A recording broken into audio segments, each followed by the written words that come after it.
இன்னைக்கு இந்த சிக்கனை வச்சு மசாலா போடாமல் பள்ளி பழுத்து சிக்கன் செய்ய போகிறோம். வாங்க எப்படின்னு பார்க்கலாம். சட்டி காஞ்சிக்கிச்சு, எண்ணெய் ஊற்றிக்கலாம். கடுகு, இன்னும் வெங்காயம் வணங்கிச்சு, இஞ்சி பூண்டு விழுது போட்டுக்கலாம். கருவேப்பிலை, வரமிளகாய், பொடி பொடியா நறுக்கணும் சிக்கனை,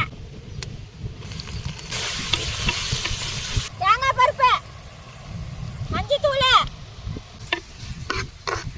கறி வேகிறதுக்கு கொஞ்சம் தண்ணி ஊற்றிக்கலாம். உப்பு போட்டுக்கலாம். சிக்கன் ரெடி ஆயிடுச்சு. கொத்தமல்லி தழை போட்டு இறக்கலாம்.